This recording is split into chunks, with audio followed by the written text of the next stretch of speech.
Hi friends and families, welcome to free baking class by Elfin. இன்றைக்கி என்ன recipe பார்க்க போகிறோம் அப்படின்னா, ஒரு பர்ஃபெக்டான மார்ஷ்மெல்லோ ரெசிபி தான் பார்க்க போகிறோம். பாருங்கள் எவ்வளோ அழகாக எவ்வளோ ஃப்ளஃபியாக வந்திருக்குன்னு.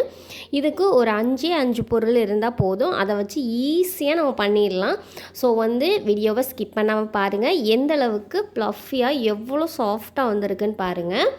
இந்த அளவுக்கு பர்ஃபெக்டான ஒரு மார்ஷ்மெல்லோவை இந்த வீடியோவில் நம்ம பார்க்கலாம்.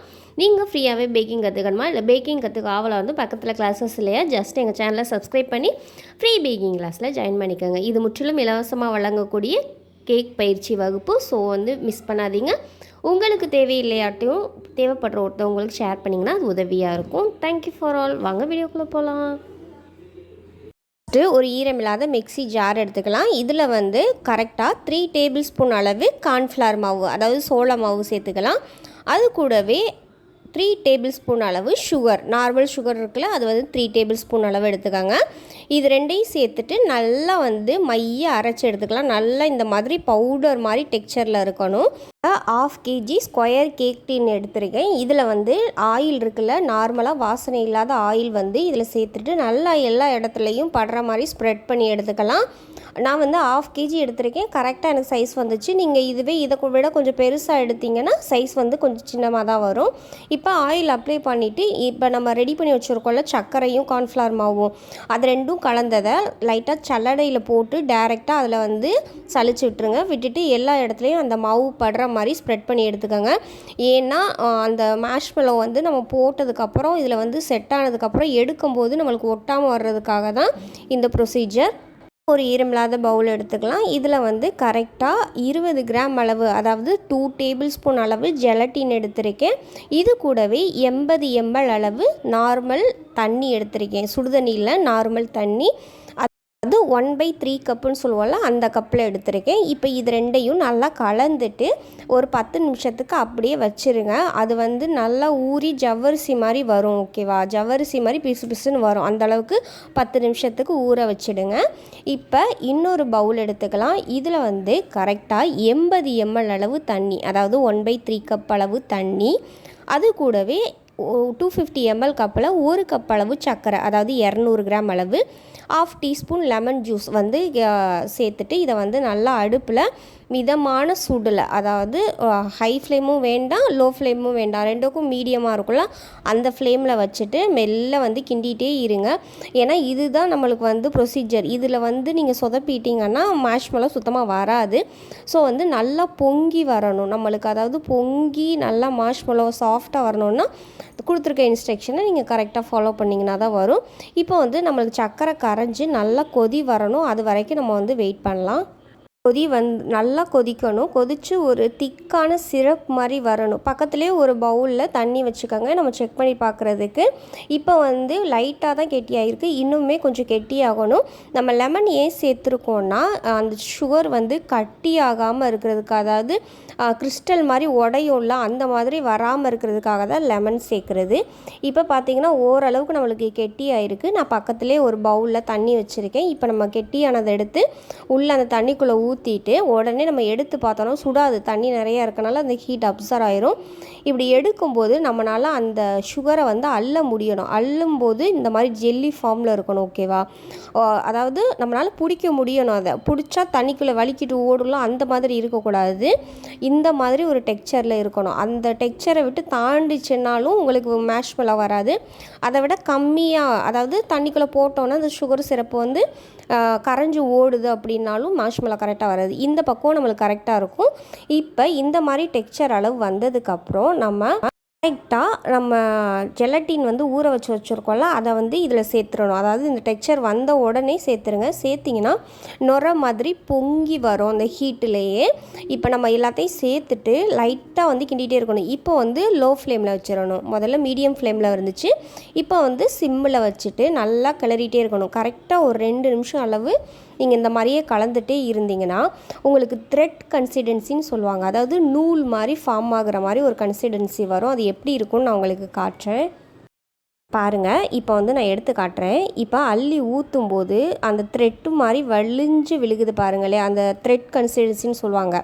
இப்போ இந்த டெக்ஸ்சரில் வந்து நம்ம ஆஃப் பண்ணிவிட்டு ஒரு ஈரமில்லாத பவுல் எடுத்துக்கலாம். அந்த பவுலில் நம்ம ரெடி பண்ணி வச்சுருக்கோம்ல, அதை அந்த சூடோடே, அதாவது அடுப்புலேருந்து இறக்குனதோடே இந்த பவுலில் வந்து நீங்கள் சேர்த்துடணும். ஆற வைக்கக்கூடாது.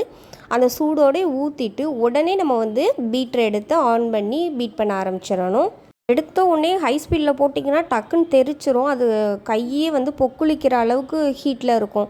ஸோ வந்து நீங்கள் ஃபஸ்ட்டு ஸ்பீடில் ஒரு 2 செகண்ட், அப்புறம் வந்து படிப்படியாக ஒரு ஸ்பீடாக ஏற்றிட்டு போய் நல்லா ஹை ஸ்பீடில் போட்டு இந்த மாதிரி நல்லா அடித்து நுர பொங்க நம்ம வந்து பீட் பண்ணணும். நம்ம எந்த அளவுக்கு பீட் பண்ணுறோமோ அந்த அளவுக்கு இருக்கும். அந்த பாத்திரமே நம்மளுக்கு வந்து சுட தான் செய்யும். ஸோ வந்து நம்ம கேர்ஃபுல்லாக வந்து ஹேண்டில் பண்ணி இந்த மாதிரி நல்லா ஹை ஸ்பீடில் போட்டு பீட் பண்ணுங்கள்.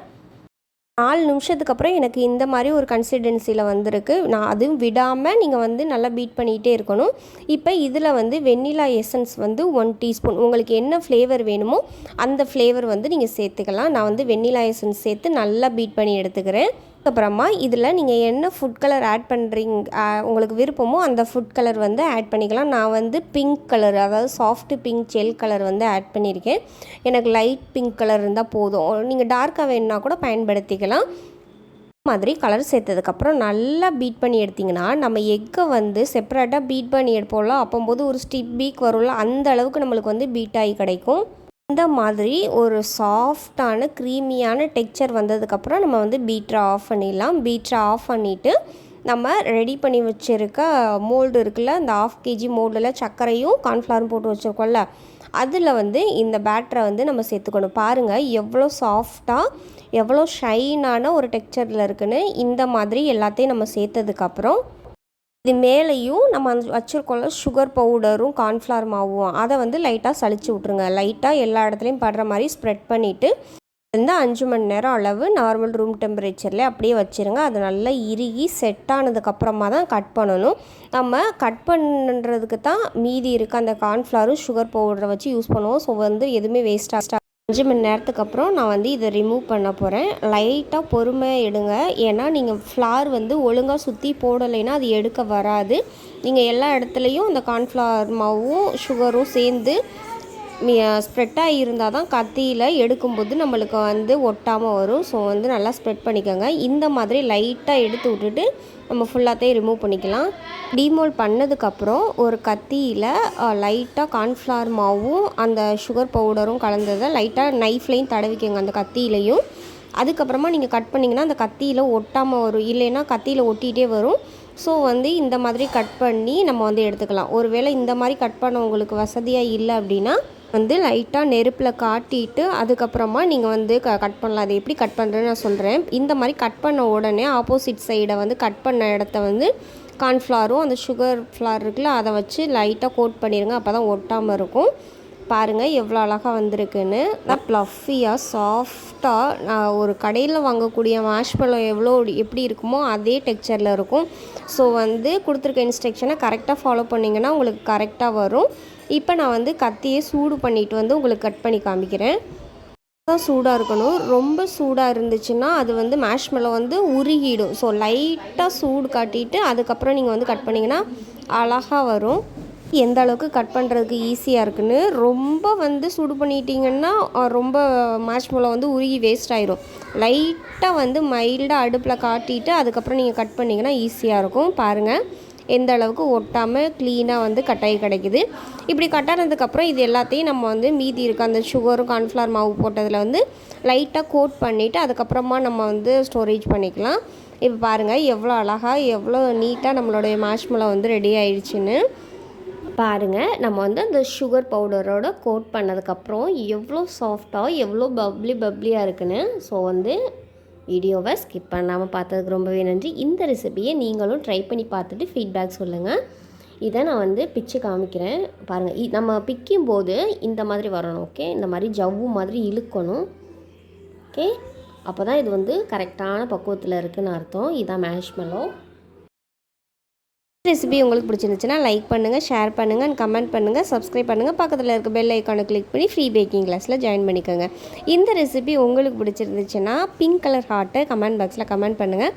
பாருங்கள் எவ்வளோ சாஃப்டாக எவ்வளோ பப்ளியாக வந்திருக்குன்னு. ஸோ ட்ரை பண்ணி பாருங்கள் கண்டிப்பாக. Thank you for all.